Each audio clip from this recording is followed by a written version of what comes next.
Isso. Perfeito. Maravilha. Muito bom. Vamos esperar a turma entrar aí. Mas eu estive agora com o pessoal do Acre, né? Foi muito bom, foi muito participativo também.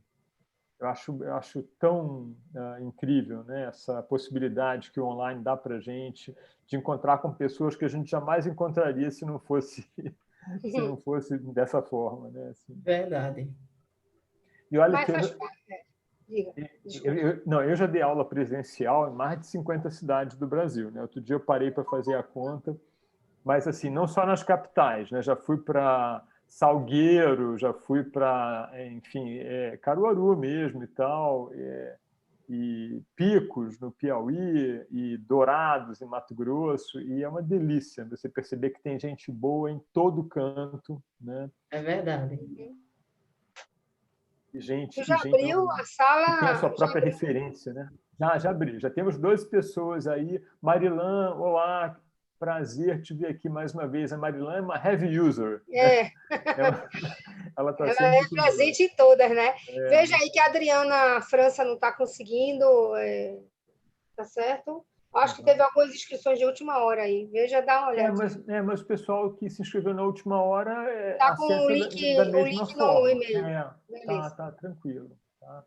Se não conseguiu, sai e tenta de novo, porque há de conseguir. Tá? Bom, eu queria, para a gente fazer uso da nossa hora, fazer aqui, enfim, uma palavra brevíssima de boas-vindas, depois eu vou passar para a Clarissa e para a Cris Fiuza. Queria, antes da gente passar para as duas, fazer uma enquete muito rápida com vocês aqui, para a gente ter uma ideia de como é que está a composição do grupo em termos de localização geográfica. Vocês devem estar percebendo aí na tela de vocês, aparece uma enquete, é só marcar, né, de onde está falando, do Nordeste, Centro-Oeste, do Norte, do Sudeste, só para a gente ter mais ou menos uma ideia de como é que está a distribuição, né, dos participantes nesse nosso webinário.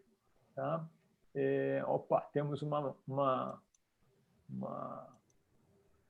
presença massiva do Nordeste, muito bom, excelente. Uma segunda enquete aqui para a gente ter uma ideia se o horário do webinário está ok para vocês, cedo demais, ou tarde demais, ou adequado. Eu acho que está parecendo que a gente acertou em cheio dessa vez com 8h30, viu? Porque está dando super adequado em todos os nossos encontros. Né? Muito bom. Agradeço a vocês aí por estarem respondendo, tá? Então, acho que 8h30 parece ser um horário bom mesmo, no padrão aqui de Pernambuco. E para fechar, só para a gente ter uma ideia de como é que foi que vocês ficaram sabendo desse webinário. Perfil do Rio Moda no Instagram, Facebook, e-mail marketing, WhatsApp, ou alguma outra coisa. Né? A vontade é muito simples de votar, de marcar. O WhatsApp bombou dessa vez, e-mail marketing logo em segundo. Cada vez mais eu me convenço que o e-mail marketing não morreu, né?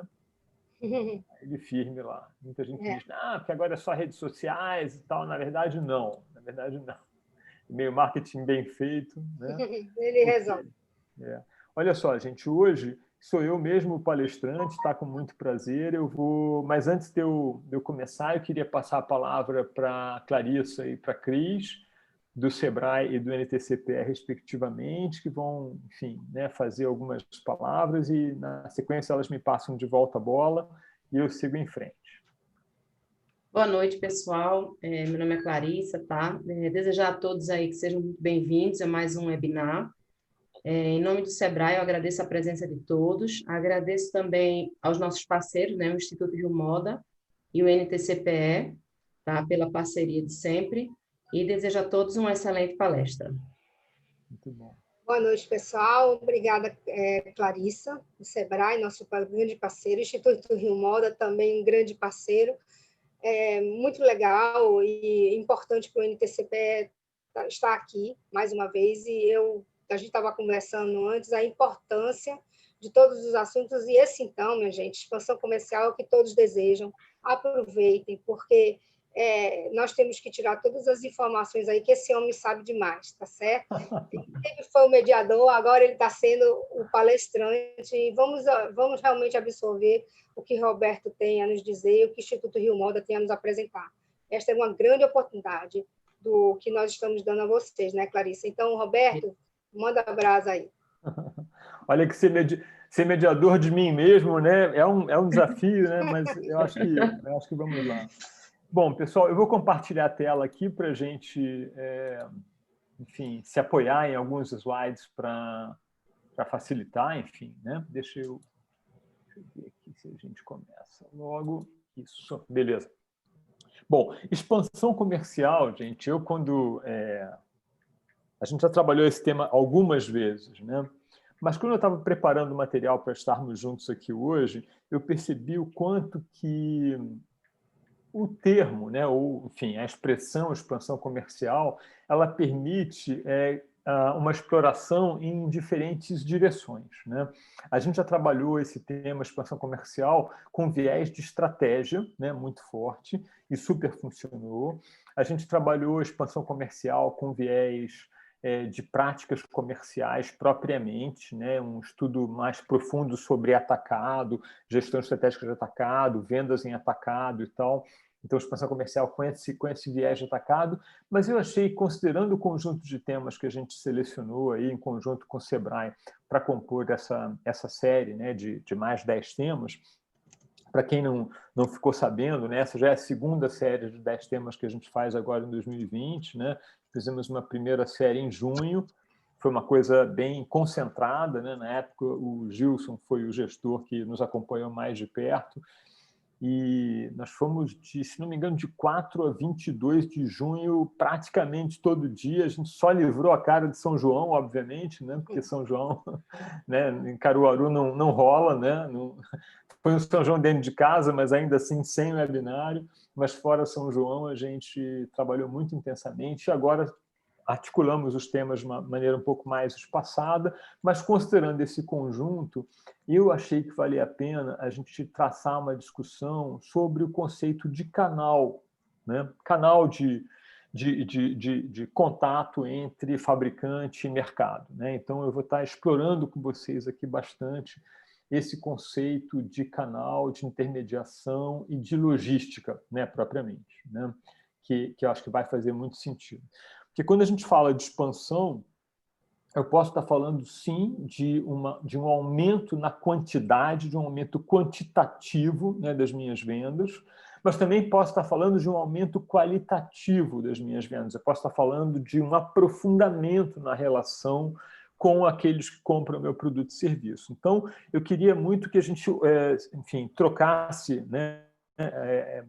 Enfim, vou trazer aqui algumas coisas, fiquem à vontade para usar o campo de bate-papo, né, para comentários, ou o campo de perguntas e respostas para fazer as perguntas, que a gente vai estar tratando mais no final, mas entendendo que eu tenho assim mais de uma direção na qual desenvolver um raciocínio de expansão, tá? Tanto do ponto de vista da quantidade, quanto do ponto de vista da qualidade ou da profundidade na relação com aqueles que compram aquilo que eu tenho a oferecer. Seja um produto de confecção, seja um produto moveleiro, seja um produto de utilidade para o lar, aí acho que boa parte dos conceitos que a gente vai trazer, eles independem até do segmento, embora a gente dê, até por força do Instituto Rio Moda, ter muita experiência aí com a cadeia produtiva de confecção, de moda e confecção, mas a gente vai ter uma série de conceitos que podem ser aplicados a diferentes setores, né, do ponto de vista da estrutura, né, do raciocínio e tal, tá? Eu queria propor aqui a gente usar o nosso tempo em cima de 3 itens assim, mais fundamentais, seriam as 3 unidades dessa nossa conversa. Primeiro, eu queria trazer o conceito de valor, né? O valor como conceito comercial, né? Dentro da cadeia de distribuição. Depois eu vou trazer alguns conceitos de canais, e eu não podia encerrar a conversa hoje sem trazer um bocado o conceito de logística. Eu vou procurar não ser muito escolar aqui, eu sei que alguns de vocês já são mestres nesses assuntos e tal, mas é mais a sequência e o raciocínio que eu queria traçar com vocês no sentido de agregar aí ao final dessa nossa conversa. Tá? E aí, vamos começar pelo início, né? Assim, por um conceito que, para mim, é muito central, é muito fundamental. Eu acho que assim, o conceito de valor ele é tão importante que eu acho que ele dava um curso de especialização inteiro, né? Só para tratar de valor. E é uma daquelas palavras do português que tem vários significados, né? Muita gente usa o termo valor querendo dizer preço, né? Assim, quanto vale, né, esse pedaço de filé mignon, né? Quanto vale essa casa? Querendo se referir ao preço, né? Quanto é que você está cobrando, né, para me vender esse negócio? E tudo bem, esse conceito, esse significado, né, é super pertinente também, está super correto e tal. Mas eu queria propor aqui a concepção, a acepção do valor, né, no sentido não de preço, tá, mas no sentido da relação entre a satisfação que eu ofereço para o mercado que eu atendo e o preço que eu cobro. Tá? Eu estou aqui simplificando esse conceito de valor, pensando numa espécie de balança, né, onde eu tenho num prato da balança a satisfação, né, os benefícios, e no outro prato o preço, né, os entraves, as desvantagens. Né? Uma outra forma de expressar valor, né, é um quociente simples, né, uma conta de dividir, né, onde em cima eu tenho os benefícios, no numerador eu tenho os benefícios e no denominador eu tenho as desvantagens. Ora, ninguém aqui precisa ser mestre em matemática, né, para ter aprendido na escola, lá no ensino fundamental, que quando eu tenho uma conta de divisão, né, uma razão, né, se eu aumento o numerador da razão, mantendo o denominador constante, né, eu aumento o valor dessa conta. Né? Então, eu vou aqui trabalhar com, né, com umas figuras. Imagina que eu tenho assim, cada ponto de benefício, cada vantagem do meu produto, seja a qualidade do tecido, a qualidade do acabamento, né, a disponibilidade, né, dos produtos, de uma grade completa. Estou pensando aqui em confecção. Né? Eu posso imaginar cada um desses retângulos, desses ovais ou desses triângulos, como sendo uma qualidade do meu produto. Tá? Está no numerador, portanto, é um benefício, está contando, né, diretamente, né, proporcional. E no denominador eu tenho todas as desvantagens. Eu tenho a demora para entregar, eu tenho o preço que é caro, eu tenho a loja que nessa época do ano fecha mais cedo e tal. Então eu tenho uma relação entre benefícios e desvantagens. Tá? Eu não gosto muito de falar do consumidor, né, porque o consumidor somos nós. Né? Assim, nós, quando estamos diante, né, de uma decisão de compra, com mais de uma alternativa na nossa frente, a gente faz essa conta. Mesmo sem se dar conta, a gente faz essa conta, a gente faz esse cálculo, né, do que eu estou tendo em cada alternativa diante do que eu estou tendo que pagar. Por exemplo, eu vou trocar de computador. Eu tenho 2 computadores exatamente iguais, em termos de capacidade de processamento, memória, né? Enfim, fabricante, uma marca conhecida e tal. Numa loja, eu compro ele por R$ 2.700. Na outra loja, tem o mesmíssimo computador por R$ 2.400. Em qual das 2 lojas eu compro? Na loja onde ele custa mais barato, porque o numerador é igual. Né? Então, se o denominador é mais baixo, ele tem mais valor. Né? Ou, de uma outra forma, né? Imagina que eu tenho menos benefícios, né? Eu tenho um computador mais antigo, um processador mais velho e tal, pelo mesmo preço. O valor dessa alternativa é um valor baixo. Por quê? Porque eu diminuí os benefícios para o mesmo nível de preço.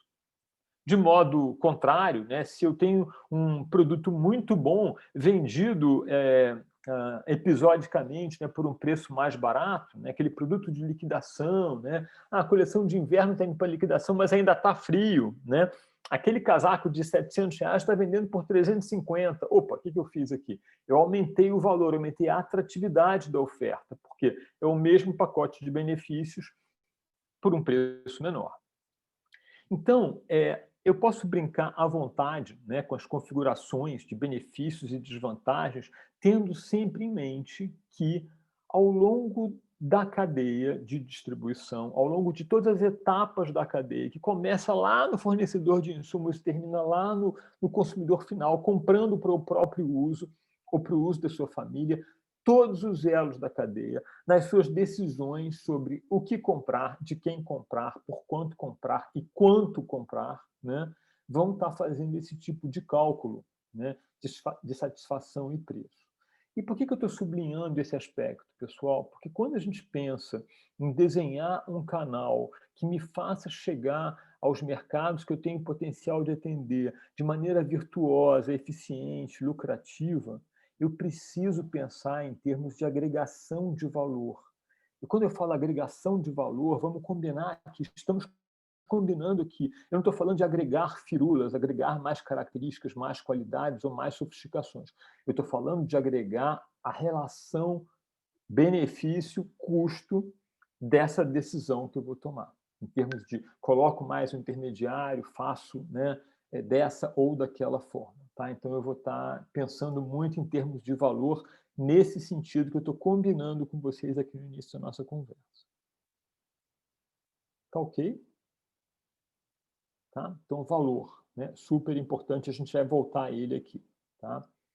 Bom, para trazer o conceito de canal, né, que é a decisão que a gente tomou para explorar o tema expansão comercial, eu vou desenhar aqui com vocês um esquema muito simplesinho, tá? Simplificado para a gente trazer o conceito e depois a gente traz para a realidade. Imagina, pessoal, 4 fabricantes diferentes, tá? Atendendo a 4 consumidores diferentes.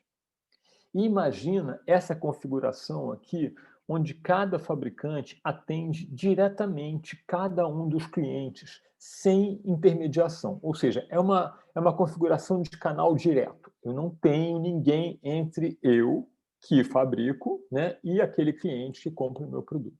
Então, o fabricante 1, para chegar nos 4 clientes, vai ter que desenvolver 4 relações, e vice-versa, né, porque o cliente vai ter que chegar nesse fabricante. E os mesmos 4 clientes vão ter que fazer outras 4 enfim, ligações com o fabricante 2, e com o fabricante 3 e com o fabricante 4.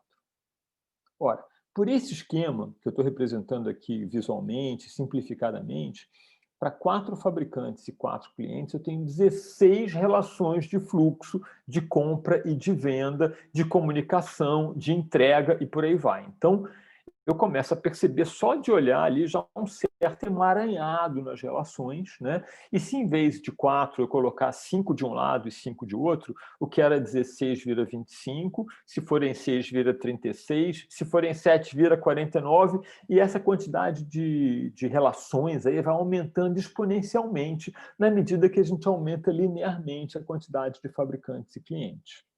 Ora, eu convido cada um de vocês a dar uma olhada em volta de si, na própria casa, e perceber de quantos fabricantes, né, cada um de vocês se abastece no dia a dia, levando em conta os fabricantes das coisas que a gente compra para se alimentar, das coisas que a gente compra para vestir, das coisas que a gente compra para colocar na casa, para manter a higiene, por aí vai.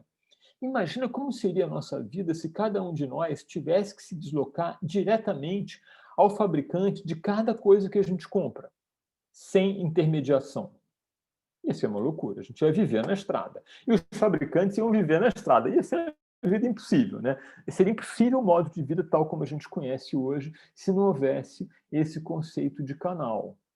E o canal é justamente o conjunto de dispositivos, de organizações e mesmo de pessoas, né, que a gente coloca entre os fabricantes e os clientes para produzir uma conveniência, uma disponibilidade e um sortimento de forma mais eficiente do que seria se a gente tivesse que ir direto. Ah, Roberto, mas eu vou lá na loja de fábrica e eu compro muito mais barato. Aquela peça, aquela blusa que eu compro por R$ 190 na loja, eu compro por 110 na fábrica. É muito mais barato. Mas experimenta você ir à loja de fábrica de tudo que você compra. Vai ficar impossível. Então, nessa hora que eu estou trazendo o conceito de intermediário ou estou trazendo o conceito de canal, né, que é uma coisa positiva. Tá? Porque tem isso, né? A gente chama muito intermediário, né? A gente confunde muito os termos intermediário com atravessador. Né? E o atravessador é aquele intermediário que se força ali no meio da cadeia, mas que não agrega valor à cadeia, não agrega valor de conveniência, de sortimento, enfim, né? de facilidade, e que custa mais do que acrescenta. E no mercado de hoje, competitivo que só, do jeito que é cada vez mais, tem cada vez menos espaço para os atravessadores. Eles acabam sendo eliminados por força da própria competição, por formatos mais eficientes. Tanto do ponto de vista do consumidor, quanto do ponto de vista do fabricante, lá no outro lado da cadeia. Porque atravessar só acrescentando custo sem inconveniência, ninguém mais tem como pagar o custo, o prêmio do atravessador, né? Então, você elimina esse cara e busca um outro canal mais eficiente. O que eu quero trazer, então, como conceito para a gente é que o canal ele tem uma utilidade, o canal tem uma especialidade, o canal tem uma série de funções que a gente tem que aprender a reconhecer e a valorizar. Tá claro até aqui? Fiquem à vontade para se manifestar aí pelo bate-papo, hein, gente? Estão interessados. Se eu estiver indo rápido demais ou devagar demais, fiquem à vontade, tá? Legal? Bacana. Então, vamos aqui compartilhar a tela de novo. Opa, eu não estou conseguindo acessar o bate-papo aqui quando eu coloco... Vamos lá. Vou desdobrar aqui o conceito de canais em 4 pontos. Tá? Vou abordar as funções, os níveis, os serviços e cooperação em conflito. Tá? Detalhe, pessoal, só uma coisa, eu vou estar disponibilizando para vocês esses slides amanhã, como tem sido o nosso padrão. Tá? Amanhã todo mundo que se inscreveu no webinar vai receber tanto os slides, uma versão desses slides mais arrumadinho um pouco, e o link para a gravação, tá? De modo que pode assistir de novo se quiser, pode passar para alguém que não pôde assistir, mas que vai se beneficiar também da conversa, e aqueles que estão inscritos, se por acaso não conseguiram participar, também recebem, porque o nosso objetivo aqui é viabilizar, né, o maior acesso possível a essas nossas conversas. Tá? Bom, vamos lá para as funções e fluxos do canal. Tá? A primeira função, talvez até hoje em dia, uma das mais importantes, né, é a função informação. O canal, né, o intermediário, esse sujeito, né, essa empresa, essa organização que se situa entre o fornecedor e o mercado final, né, ele, por força de estar ali envolvido com muitas interações de atendimento às necessidades, né, dos clientes finais, ele tem acesso a muita informação sobre comportamento, né, sobre tendência, sobre o que está fazendo sucesso, o que não está fazendo sucesso, quais as novidades, quais as preferências, como é que está se comportando esse consumidor e quanta mudança a gente tem vivido nos últimos poucos meses, né, gente? Quanta gente passou a mudar hábitos, né, por força aí de uma situação de exceção, né, e passou a comprar mais online, quantas barreiras foram quebradas e tal. E o varejista, né, o comerciante, ele tem essa informação em primeira mão.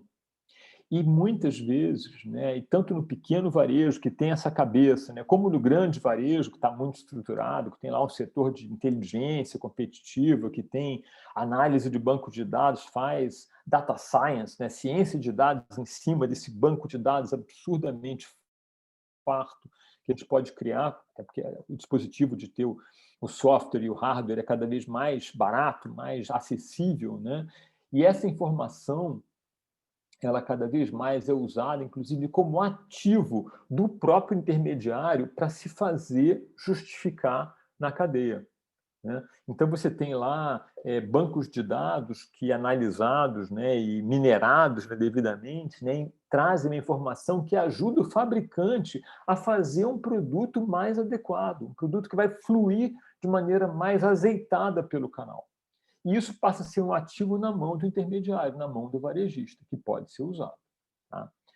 Uma outra função do canal é a função de promoção. Né? Como existe essa relação ali direta, né, face a face, né, com quem está comprando, o varejista pode fazer uma ação de merchandising bem feita, uma ação no ponto de venda, que ele sabe que funciona naquele mercado específico, ele conhece mais o povo que compra ali e tal. As empresas, aí falando um bocado de marcas de moda que eu conheço, que tem uma atuação nacional, né, que são conhecidos pelo Brasil, marcas como Maria Filó, Animale, Via Mia, né, marca de calçado e acessórios, que está presente em muitas lojas multimarca, que se expandiram por franquia em alguns casos, mas no setor de vestuário é muito comum um formato de loja multimarca presente pelo interior desse Brasil imenso, enfim, o quanto que a promoção, o formato mais adequado à promoção varia imensamente de uma região para outra, e o varejista, né, o intermediário, ele está ali, ele tem essa inteligência, ele tem essa informação para ajeitar da melhor forma o produto, apresentar da melhor forma o produto para o seu consumidor.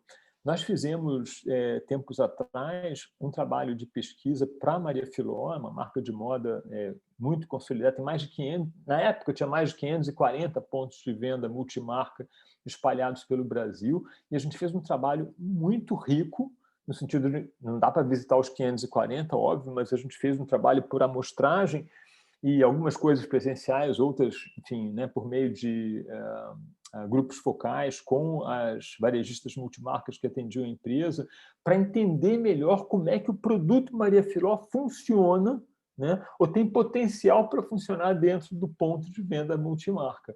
Porque a promoção, o destaque que se dá, né, mesmo até as promoções que envolvem preço, variam muito de um canto para o outro, e é importante para o fabricante ter esse input para poder criar um produto cada vez mais adequado. Tá?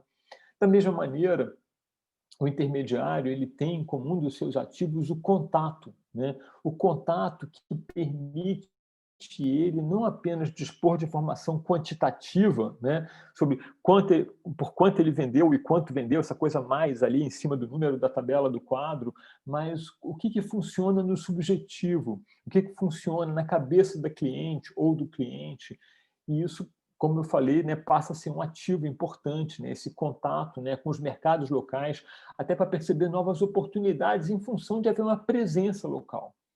Uma marca que vende para muitas cidades diferentes não tem condição dela mesma estar presente nas cidades todas.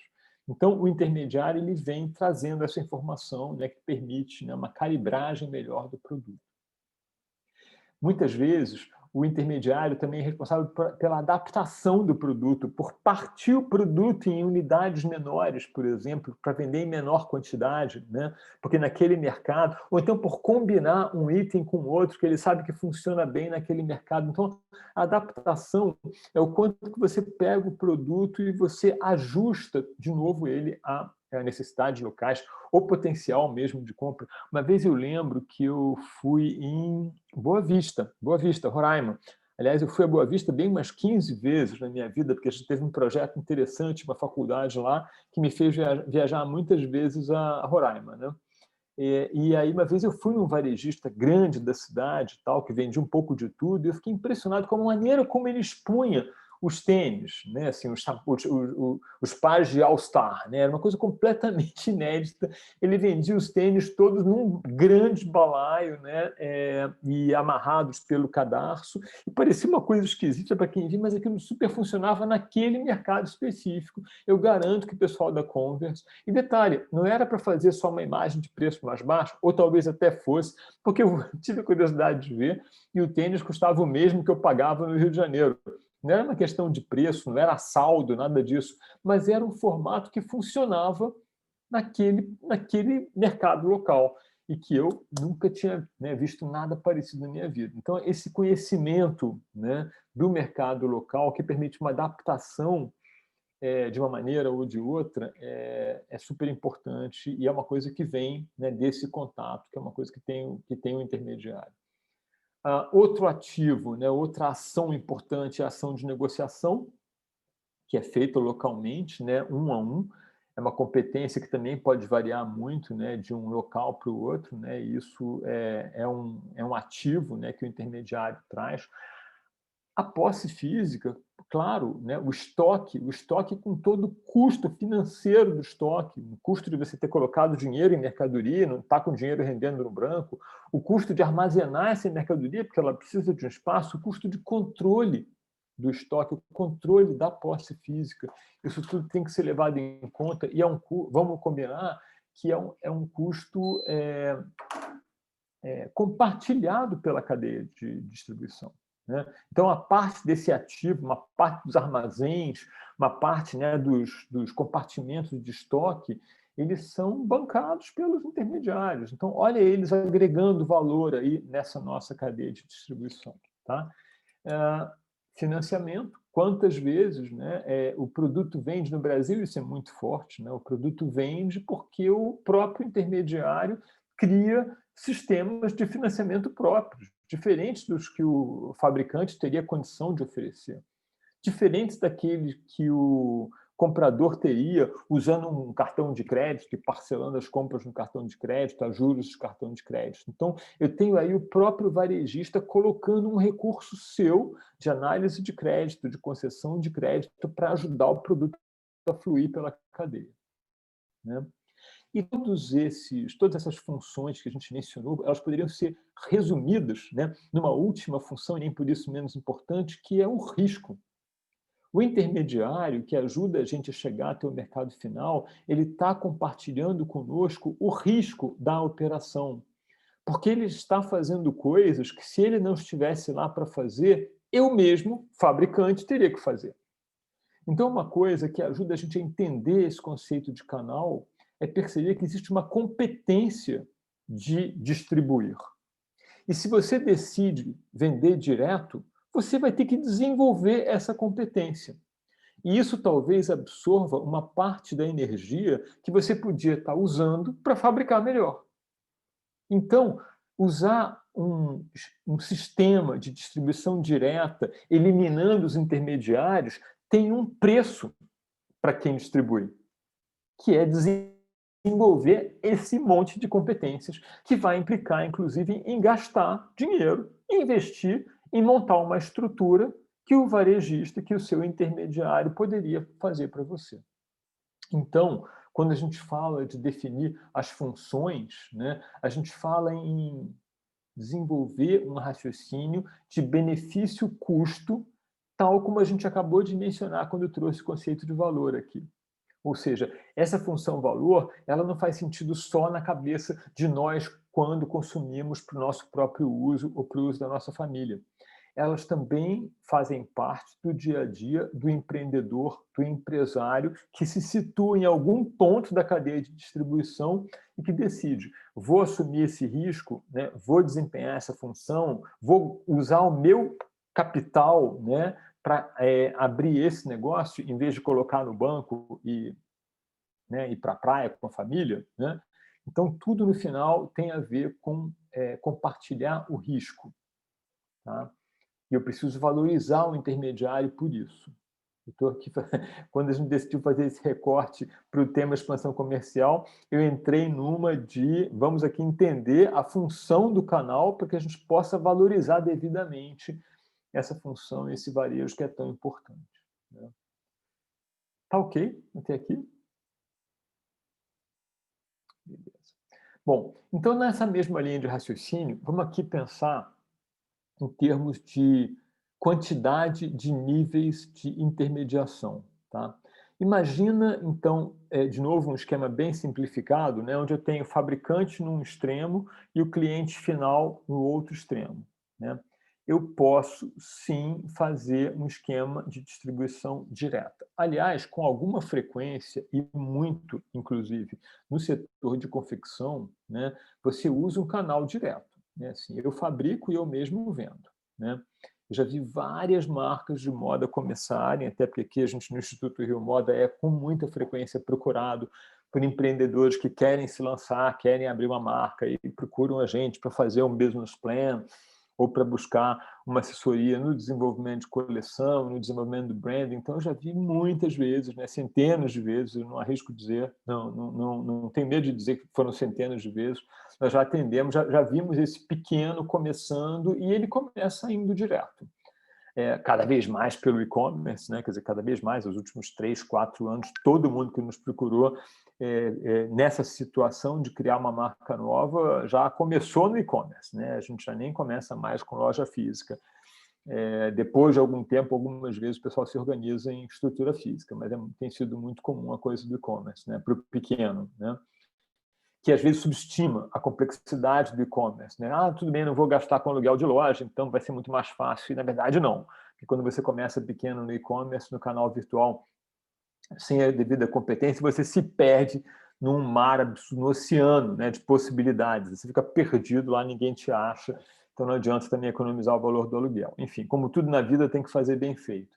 Mas eu estou trazendo aqui essa primeira figura, entendendo que a gente pode sim chegar direto e tal. Mas, lá pelas tantas, quando a gente começa a aumentar um bocado de tamanho, pode ser interessante, né, eu botar aí um nível de intermediação, por exemplo, varejistas, que são, por definição, empresas, né, CNPJs aí, tal como o Sebrae, né, está sempre tão envolvido, né, com os CNPJs aí dos micro e pequenos empresários, e que tem, por talento, né, criar um sortimento, né, que atende aquele mercado local e que está ali na linha de frente, disposto a atender uma série de clientes finais que vão lá fazer uma compra pequena. Então, o varejista é, por definição, aquela empresa que se coloca na cadeia de distribuição e que atende a consumidores finais, nas suas necessidades pessoais e das suas famílias. Então, tem uma competência específica no varejo aí, né? Que é localização de pontos de venda é muito importante, dependendo do que vende, tem que ser local de fluxo, né? De fluxo intenso, atendimento a muita gente que entra e muitas vezes não compra, né? E a gestão, né, desse estoque, dessa arrumação do ponto de venda, do visual merchandising, da comunicação, da promoção, da negociação. E quando a gente fala nessa competência, a gente não fala necessariamente de varejistas sofisticados que atendem lá o high-end, né, o extremo, né, mais caro, mais luxuoso da cadeia. Eu já vi demonstrações de competência extrema, explícita no varejo popular, né? Aquele pessoal que aprendeu a vender em grande quantidade, a preço baixo, porque a gente pode ganhar dinheiro de todas as formas, incluindo, né, preço baixo, margem baixa e volume alto, né? Então, a competência no varejo ela pode estar difundida e presente assim, né, nos varejos mais populares, né? A gente tem muito a aprender quando passeia pelo Saara, vai fazer compras no Saara. Saara é uma região de comércio popular aqui do Rio de Janeiro, que fica ali no centro e tal. Os caras dão aula de varejo, né? Assim, e são, enfim, atendem uma população de classe C e D e ganham muito dinheiro com isso. Enfim. Então, esse varejista é uma possibilidade. Lá pelas tantas, né, se eu começo a crescer mais como fabricante, eu posso preferir não atender essa grande quantidade de varejistas e terceirizo, de certa forma, ou opto, escolho, né, atender a poucos clientes atacadistas que são caracterizados por grandes volumes e que, por sua vez, capilarizam, né, esses produtos na direção dos varejos que, por sua vez, vendem aos consumidores finais. Tá? Quando a gente fala de atacado, né, a gente tem alguns exemplos clássicos, né, emblemáticos no Brasil, como o Martins, né, que eu gosto muito de citar, que é uma empresa familiar de muitas gerações, está na terceira geração já, indo para a quarta, e que faz um papel incrível, né, porque o Martins, 20 anos atrás, criou a Escola Martins do Varejo, que é uma iniciativa incrível, que é voltada para capacitar o pequeno varejista, porque o Martins vende para a birosca, do interiorzão lá e tal, que compra pouco. Ele não vende para lojas americanas, o Martins não vende para o grande varejo, ele vende para o pequeno varejo, né? Então, ele tem esse talento, ele tem essa malha de distribuição, ele tem uma quantidade imensa de depósitos, ele tem uma quantidade imensa e terceirizadas também, para chegar, muitas vezes, onde nem o correio chega. Às vezes o Martins vai levar a carta, né? Porque ele tem uma capilaridade absurdamente alta, tem talento para atender milhares de clientes, dezenas de milhares de pequenos varejos espalhados pelo Brasil inteiro. Tá? Então, o atacado ele tem essa posição, muitas vezes faz a interface entre os grandes fabricantes que não estão interessados, né, em chegar nesse varejo pulverizado. Tá? E dependendo das circunstâncias, né, eu tenho ainda um outro nível de intermediação, posso pensar em até outros níveis, né? Os agentes que não são um intermediador que compra para revender, mas ele facilita a relação, porque muitas vezes, em especial nos mercados internacionais, quando a empresa decide exportar, ele tem conhecimento da regulação, dos trâmites de exportação, né? Dependendo do setor, isso pode ser uma coisa muito complicada, muito cheia de regras e normas e atendimento a padrões até culturais de outros mercados que a gente atende. e os agentes têm essa possibilidade, né, têm essa competência, e eles trazem essa competência para o canal. Tá? E aí, como eu estou falando de um esquema simplificado, né, eu fui contando que a cada um deles e fui colocando os diversos elementos em sequência, mas, na verdade, a gente pode ter várias combinações diferentes, pulando um nível ou dois, né, e seguindo na direção do cliente final. O que eu queria destacar aqui é que eu só encontro uma cadeia com muitos níveis de intermediação, como essa que a gente está representando aqui do lado direito da tela, se cada um desses elementos da cadeia está agregando valor naquela passagem do produto, naquela difusão do produto, naquela distribuição do produto. Se ele não agrega o valor mais do que proporcional ao que ele custa, ele acaba sendo eliminado. Tá? Ok? Então, eu preciso analisar muito o que a gente ganha e o que a gente perde na adoção de um determinado nível de intermediação. Tá? Ora, em serviços, como é que funciona essa história dos canais em serviços? Serviços, por definição, são um conteúdo menos físico, menos material. Né? Então, vamos lá, um salão de cabeleireiro, né? Uma academia de ginástica, né? São exemplos de negócios tipicamente de serviços, enfaticamente imateriais, que têm a ver com uma experiência, com uma coisa mais gasosa, né? Que você não consegue apalpar. Por mais que muitas vezes, para prestar um serviço, você use alguns produtos, mas o que justifica a presença do cliente ali não é o produto físico, e sim muito mais o efeito, a experiência. É o cabelo cortado, o cabelo lavado, né? O rosto maquiado, enfim, né? A roupa passada, a roupa limpa. Estou falando de empresas de serviços assim, que me ocorrem aqui agora. Quando eu vou para esse extremo de serviços, ou quando a minha operação...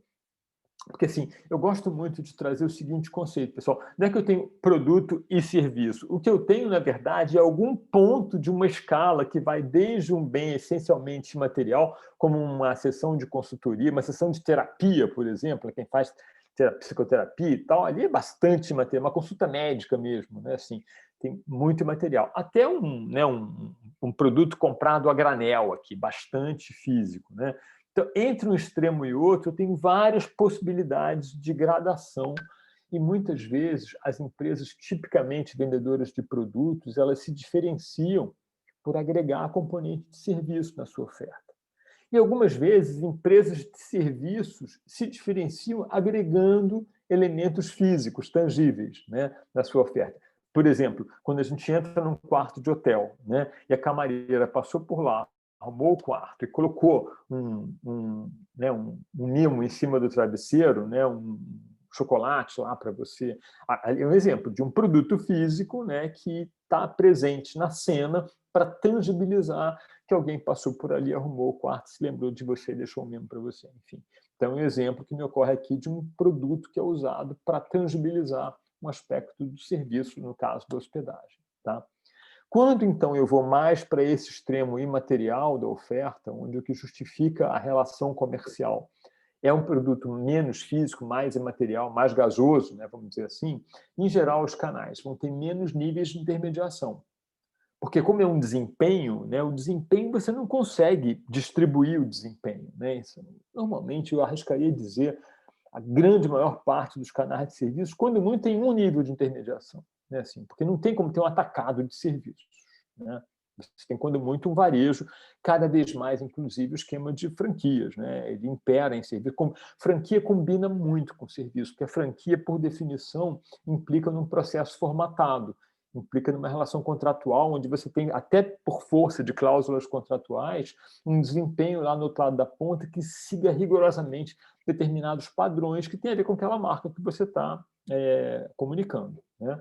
Então, eu vou ter menos níveis de intermediação, eu vou ter menos armazéns em estoques, porque uma franquia de barbearias, por exemplo, tem muito pouco produto para armazenar e para estocar, embora possa ter alguns.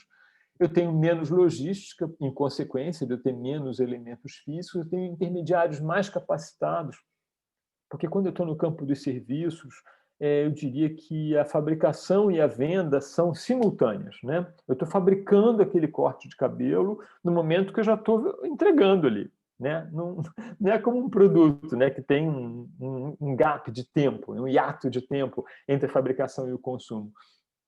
Se eu meto tesoura cortada errado, já era, já cortou, não tem jeito. Essa palestra mesmo, essa palestra é um outro exemplo de serviço, né? Se eu cometo uma gafe aqui, se eu cometo um erro, se dá pau no meu computador, Deus me livre, né? Não vai dar pau no computador nenhum, mas se acontece alguma coisa assim, já era, não tem tempo, né, de consertar, já acontece durante.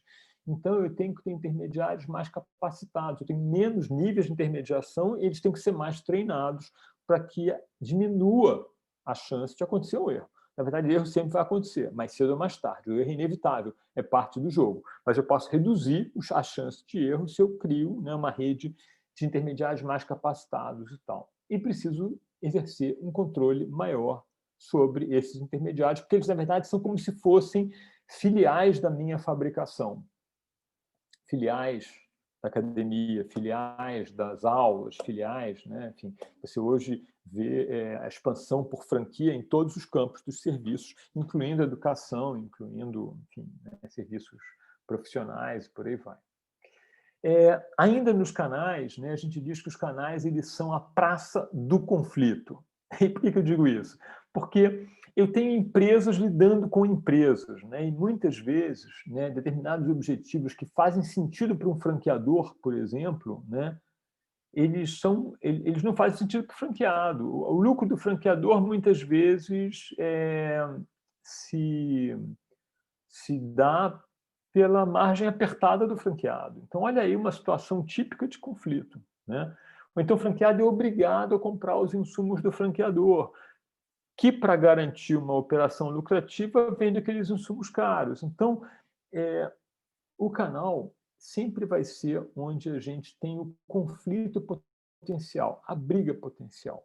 E aí, uma série de caminhos existem para você resolver o conflito. Porque no que o conflito chega a um ponto, vamos todos juntos para o abismo, né? Assim, que é aquele extremo, né? Aquele final de linha, né?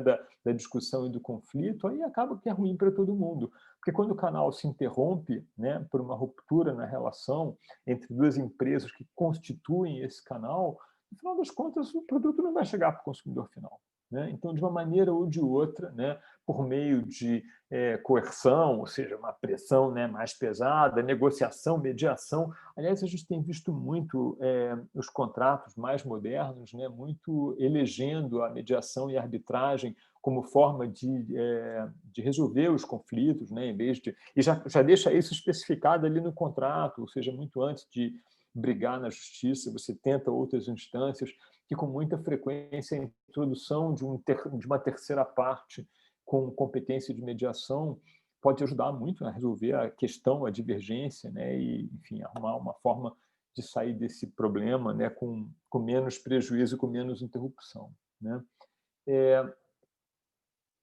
E aí, bom, queria saber se está claro até aqui canais. Podemos seguir? Ok? Tá bom. Então, vamos agora trabalhar um pouco o conceito de logística, porque esse fluxo, né, mais ou menos físico, né, por meio do canal na direção do consumidor final, ele vai acontecer, né, por meio da logística, que de novidade não tem nada, né? Logística é uma coisa que a gente fala desde há muito tempo. Aliás, eu estava dando uma pesquisada aqui nos materiais que eu tenho, eu fiz um super resumo, assim. A logística começou, né, centenas de anos atrás, quando você tinha que levar produtos do campo para as cidades, né, para os burgos, que viraram cidades, tal, que por força dessa organização física não tinha como produzir aquelas coisas, iam buscar, né, das zonas mais rurais e tal, e aí já tinha operação logística de extração, armazenagem, mudança de embalagem adequada para o transporte, embalagem, né, armazenagem nos grandes centros e distribuição. Então, a logística é uma coisa antiga, né, que já vem de muito tempo. Década de 70, aliás, não, década de 40, desculpe, logística acabou virando uma especialização muito ligada à engenharia, muito ligada aos aspectos mais típicos de transporte, armazenagem, silos e por aí vai. Década de 60, começaram a se discutir funções mais integradas da engenharia de transporte e armazenagem com as funções de gestão, né, das empresas. Década de 70, século passado, olha como, né, eu me lembro dessa fase. Já era um jovem estudante de engenharia nessa época, foco no cliente, já era um papo que os americanos traziam muito para a mesa de discussão. Década de 80 do século passado, supply chain começou a entrar como supply chain, acho que eu escrevi errado, tem 2 P's ali. Começou a ser uma disciplina, né, para realmente criar o conceito de cadeia, né, tal como a gente está trabalhando aqui. E vou fazer aqui um super salto, né, porque também, por conta do tempo que a gente tem disponível, não dá para detalhar muito, mas nos anos 2000, e aí diria que poucos anos atrás, né, 10 anos atrás, começou-se a falar do conceito de omnichannel, que é esse conceito de canal integrado. O omnichannel é o raciocínio do canal usando a abordagem mais empática possível, né, e entendendo essa rede tal como ela faz sentido para o consumidor. E que, com o advento do e-commerce, que tem crescido tanto, né, e tão rapidamente, especialmente nos últimos poucos anos, especialmente nos últimos poucos meses, né, essa omnicanalidade começou a sofisticar muito as redes logísticas, que tem que dar conta de um produto que flui na direção do consumidor final e que eventualmente flui de volta, né, na direção da cadeia, porque como ele é comprado pelo e-commerce, ele pode não servir, ele pode ficar apertado demais ou decepcionar, e aí você recebe ele de volta e você usa múltiplos canais como se fossem um só. Né? Não entra na cabeça de ninguém mais dizer que comprou no e-commerce, não serviu, não pode devolver na loja. Como assim não pode devolver na loja? Eu estou prestando um serviço para a empresa, evitando que ela tenha que pagar o custo de frete de volta, e por aí vai. Então, ouso dizer que faz parte aí do passado, para a maior parte das empresas, empresários mais esclarecidos, que eu preciso adotar essa perspectiva e resolver a questão logística e a questão de custo, né? Para que o cliente se sinta atendido e motivado a desenvolver comigo uma relação independente de como ele comprou. Não tem o cliente da marca e o cliente do varejo físico e o cliente do e-commerce. Tem o cliente da marca. E ele tem que ser atendido independente do canal que ele decidiu usar naquele momento. Porque tem mais esse detalhe. O sujeito hoje comprou pelo e-commerce, mas pode ser que amanhã ele decida comprar na loja física. A gente quer poder escolher. O ser humano, individuado como nunca, cada vez mais anseia, né, por poder decidir a melhor forma a todo momento. Né? E nós que temos aqui, que decidimos, né, servir e atender esse mercado, temos que dar um jeito de desenvolver a competência para atender o meu cliente da maneira que ele achar que precisa. Ainda sobre logística, né, vamos aqui trabalhar muito brevemente, né, o princípio fundamental da logística, que é colocar os produtos certos no local certo, no momento certo, na condição desejada, pelo menor custo possível. Expresso em 3 linhas, assim parece fácil. Isso é muito complexo. Né? Outro dia eu fiz compras de supermercado eu não vou dizer o nome do supermercado, mas pelo serviço online, pelo portal deles, né? Em vez de comprar pessoalmente, pedir que entregassem na minha casa. Eu moro num lugar de difícil acesso, optei por não ter carro recentemente, então, em vez de carregar as bolsas todas, eu prefiro que eles entreguem. Eu resolvi comprar pela internet e combinei um horário de entrega num certo dia. Eu cheguei em casa pontualmente, eles tinham passado por aqui meia hora antes. Não atendi, óbvio, moro sozinho. Tocaram na minha vizinha, que é uma pessoa muito querida, mas que meio distraída, para não dizer destrambelhada, porque ela recebeu as minhas compras e deixou todas em cima do banco do jardim. Detalhe, era um sábado, 10 da manhã, batia sol no jardim da minha vizinha, e eu cheguei, a manteiga estava derretida, o iogurte estava quente, por aí vai. Então, não deu certo. Não deu certo. Né? A entrega não deu certo. Né? Não podiam ter chegado antes da hora. Não podiam ter entregue na vizinha.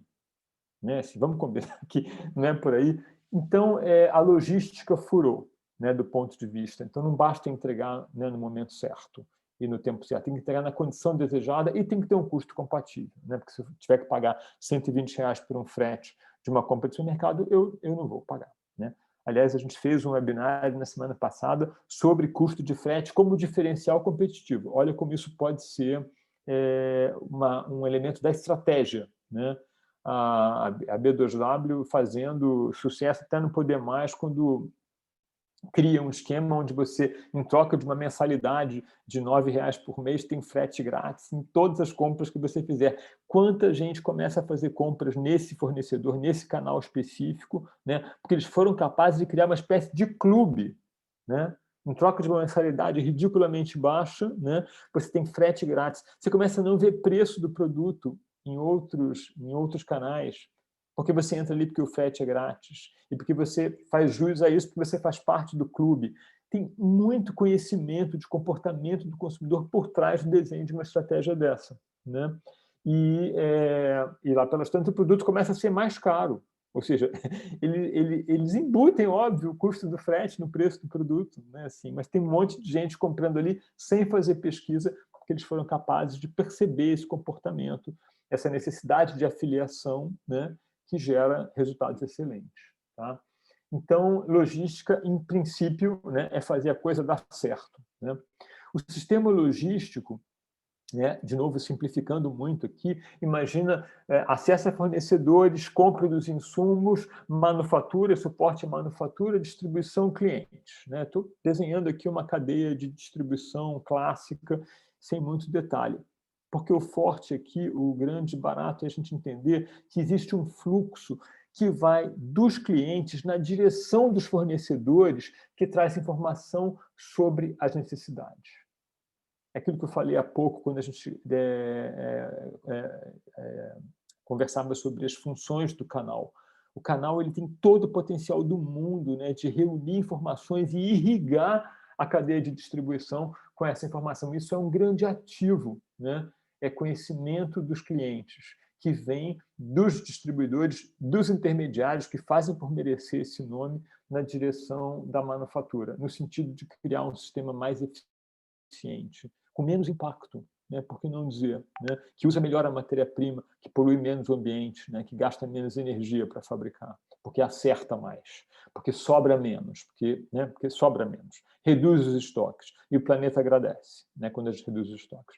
Mas se eu tenho um fluxo dos clientes na direção dos fornecedores, eu tenho um fluxo de agregação de valor que vem dos fornecedores na direção dos clientes. Então, na verdade, né, entendendo esse sistema logístico como um sistema possuidor dos dois fluxos, a gente percebe que se desenvolve um ciclo que pode ser virtuoso se a gente aparelha as nossas empresas para fazer o uso dessa informação na direção dos fornecedores, e se os fornecedores e cada um de nós ao longo da cadeia inteira entende que a melhor referência para agregar valor é essa informação sobre a necessidade do outro, sobre a necessidade daquele que a gente serve. O sistema logístico ele está fundamentalmente baseado no conceito de servir. Servir porque a gente soube abrir o espaço vazio ao ouvir o outro. Eu acho isso, cara, isso é muito filosófico, isso é muito sério, na verdade, porque não é só uma questão de processo, né? É uma questão de se colocar a serviço. E, para mim, isso é o que faz diferença hoje em dia, né? E se a gente ouve aí empresários bem-sucedidos, é o que a gente percebe recorrentemente aí nas conversas. Tá?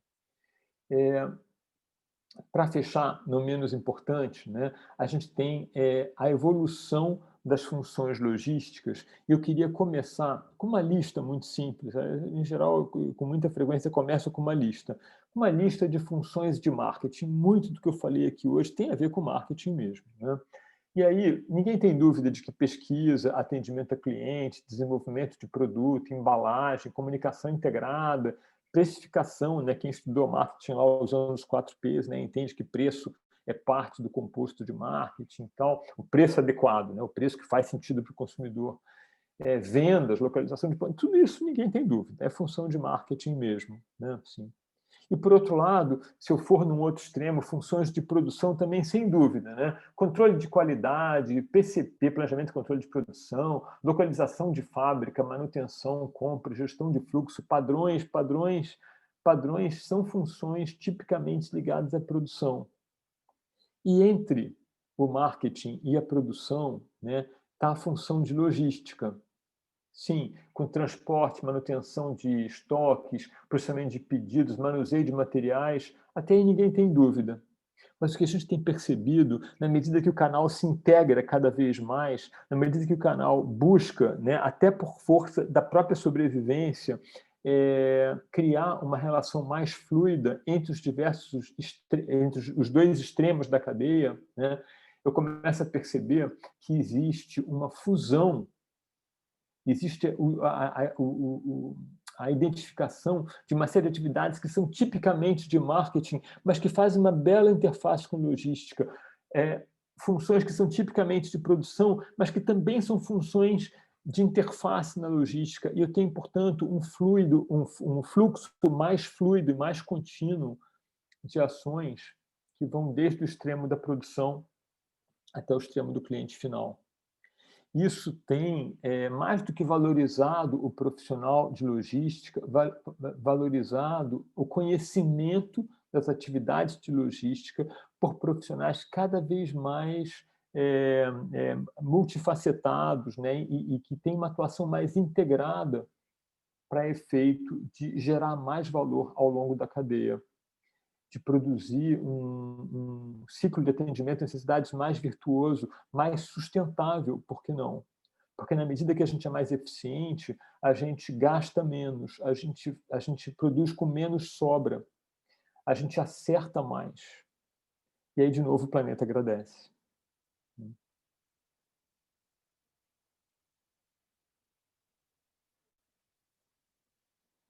Perguntas? A gente passou um pouquinho do tempo, me desculpem, me empolguei.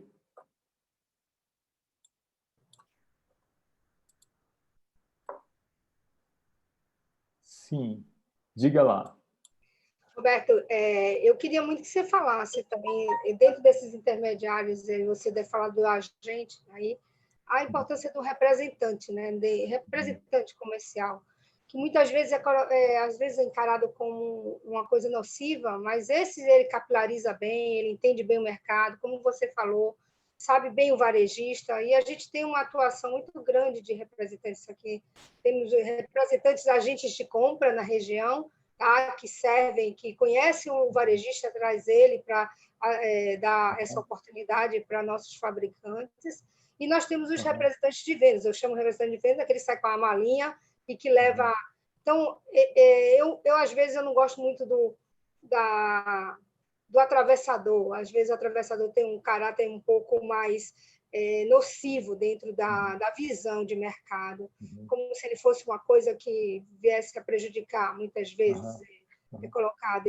Eu prefiro vê-lo como parte, como você colocou, integrante da cadeia e de importância. Esse profissional ele deve ser bastante valorizado e, como você falou, se ele não atende dentro das metas estabelecidas pela empresa, ele tem que ser colocado, tem que ser tirado. Né? Então, mas também a empresa precisa dar ferramentas a este agente para que ele possa realizar um trabalho tão importante de levar o produto certo para o lugar certo, para o varejista certo, para que ele atenda o consumidor certo. Perfeito. Cris, você até parece que a gente combinou, porque... Não combinei nada, não. Nada, a gente não combinou, mas parece que combinou. Sabe por quê? Porque na sexta-feira eu fui visitar o Pedro Melo, que é um representante de tecidos carioca. Nós temos a Camila Figueiredo aqui, que é filha de um dos maiores representantes de tecido daqui da região, tá bom? E ela está aqui presente, viu? Pois é. Então, assim, eu fui conversar com o Pedro porque eles criaram, são 18 representantes de empresas têxteis cariocas, ou enfim, que nem todos são cariocas, mas todos moram no Rio, e eles criaram uma associação chamada Representa Rio. Então, anotem aí, porque vocês vão ouvir muito falar da Representa Rio. Inclusive, a gente está criando um movimento de resistência mesmo, né? Já programando eventos para o ano que vem e tal, Paraná, e, enfim. E aí, por que eu digo que parece que a gente combinou? Porque eu fiquei 1h30 do meu tempo conversando com o Pedrinho, né? Pedro Mello é surfista, lutador de jiu-jitsu, mas é um representante, tá, um sujeito perto dos 60 anos e tal, mas está super inteirão, e com muito gás, exatamente o quanto que o representante de vendas agrega porque ele conhece o mercado, ele conhece o que vende, ele tem... Para vocês terem uma ideia, o Pedro, ele tem um apartamento na Visconde de Pirajá, no coração de Ipanema, que ele fez do apartamento um showroom, né? E é uma coisa surpreendente, porque é um apartamento térreo, em plena Visconde de Pirajá, mas que, por ser térreo, ele tem um quintal atrás do apartamento, com umas amendoeiras que você nunca imagina que vai encontrar quando entra num prédio em plena Visconde de Pirajá, com churrasqueira, amendoeira. As mesas de atendimento são assim, é um lugar incrível, surpreendente, lindo, e que as marcas que ele representa no Rio, se não fosse por ele, teriam que ter um showroom daquele. Estou falando de um representante que tem até um showroom físico, né? Mas se ele não tivesse, as marcas cariocas que compram das empresas que ele representa iam ter que viajar para São Paulo para comprar. Então, agora, o que caracteriza o representante? Ele não compra para revender, né? Ele está ali entendendo as necessidades, providenciando esse fluxo de informação sobre comportamentos para o mercado local que as empresas de São Paulo que ele representa não teriam se não fosse por ele, né? Então, ele realmente é um elo essencial. Aí, ele estava me contando a história na sexta-feira de uma das empresas que ele representa há 15 anos, que decidiu, né, decidiu tomar para si a margem que ficava para ele, né? Porque se ele tem esse investimento todo, se ele mantém esse espaço, se ele gasta sola de sapato, gasolina de carro e tudo mais, levando o mostruário para cima e para baixo, né? Pegando o mostruário no aeroporto, levando para o cliente lá na Baixada Fluminense, ele faz isso tudo, pô, né? A empresa teria que fazer. Os caras decidiram cortar e estão comendo assim, o pão que o diabo amassou, porque não estão conseguindo. Não estão conseguindo. As vendas dessa marca específica, que eu não vou dizer qual é, despencaram nos últimos 2 anos, porque eles cortaram os laços com um representante de primeira qualidade. E assim, eu sempre coloco muito isso para o pessoal. Eu sou da área comercial, então esse assunto, para mim, é maravilhoso, e a gente sempre coloca. Tem o Marcos Castelo aqui presente, o Marquinhos é um parceiro, consultor hoje, ele foi de grandes empresas, ele veio da Volkswagen, foi da também vou me reservar, porque ele já me chamou aqui, já pegou, mas de grandes textos, tá certo? De toalhas, aí cada um veio de lençóis. E, assim, a atitude da empresa foi justamente essa, né? E hoje, meus colegas consultores que me perdoem, mas tomou uma atitude de tirar os grandes clientes para querer fazer uma mudança, e não deu certo. Infelizmente, não deu certo. E aí, esse é o representante de vendas que a gente fala, que esse cara tem que ser valorizado, porque é justamente isso. Tem um custo operacional muito grande, paga muito quando vai de avião. Eu conheço representantes que, poxa vida, quanto é ligado, e às vezes realmente não é valorizado. Então, a gente precisa colocar na cabeça das indústrias aí, que aqui está muito presente, indústria, e também o comércio, na hora de saber receber esse cara, de saber respeitar também o quanto ele batalhou para estar ali na sua porta e saber atender bem, porque ele tem informação de mercado, ele tem informação a dar, tem novidades a fazer, e ele precisa ser realmente valorizado, sabe, Roberto? E conte com a gente, o NTCPE e o SEBRAE também, mas assim, de ter esse trabalho de fazer com que esses agentes todos sejam valorizados. Varejista, indústria e os representantes comerciais, que são de grande importância. Isso.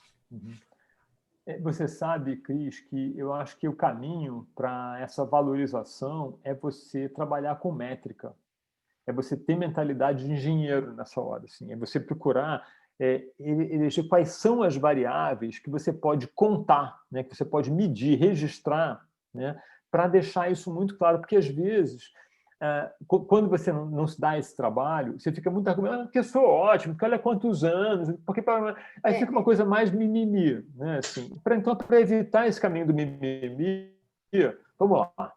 Quais são as métricas? O que eu posso contar do meu dia a dia, né? da minha função, das coisas que eu faço? O que eu posso contar para efeito de poder valorar?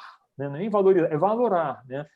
E aí eu acho que isso inaugura um outro patamar de relação, porque você não fica só reclamando que o outro não reconheceu, você fica mostrando ali, por A mais B, né, como é que é o rendimento da sua atuação como representante. Isso vale para qualquer tipo de profissional, mas como eu sei que essa história do representante hoje é uma tensão recorrente, por quê?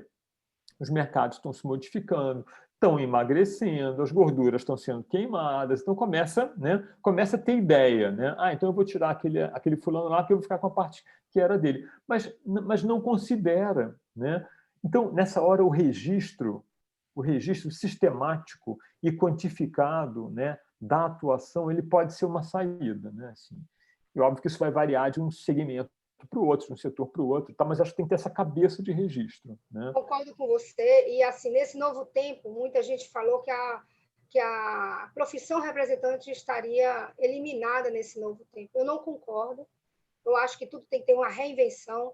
Pedro Melo faz uma coisa que tem muito a ver com a economia criativa, e eu acho que isso aí, de você reinventar nesse sistema, porque muita gente fala que é só moda autoral, vamos dizer assim, mas não, tá? Isso aí é uma reinvenção de mostrar esse momento para ele, eu acho isso sensacional. Esses showrooms, a gente também tem outras possibilidades de fazer showrooms da própria fábrica, como a gente fez um projeto, né, Clarissa, de Sebrae, que chama-se Roadshow da Moda Pernambucana. Então, você tem uma série de coisas, e eu fazia isso com os próprios representantes, eles tendo meu apoio lá na ponta, tá certo? Então, assim, tem muita coisa que você pode fazer. E essas empresas precisam entender que hoje a gente é multicanal, né? Então, a gente tem que trabalhar com métrica, com indicadores e saber realmente fazer. Se uma área está lá precisando capilarizar mais, divida a área. O cara lá está acostumado, está com muita zona de conforto, né? Trabalhando os mesmos clientes. Então, isso tem que ser visto, isso tem que ser trabalhado. E eu concordo contigo, só se consegue isso quando você tem os números nas suas mãos, quando você tem realmente um planejamento e segue. E, mais uma vez, eu falo, e venho falando em toda a webinar, as pessoas não podem ser tudo. Né? Você não pode ser o criador, você não pode ser o comercial, você não pode ser o velho pato. Você realmente tem que colocar pessoas profissionais ao seu lado, ou fazer estes profissionais, que é o melhor ainda, para que a gente possa realmente ter uma eficácia, uma eficiência e uma efetividade. Então, eu penso dessa maneira, eu acho que a gente tem todas as possibilidades, e nesse novo mundo, né, e eu falo isso porque tem muita gente de moda autoral aqui, tá bom?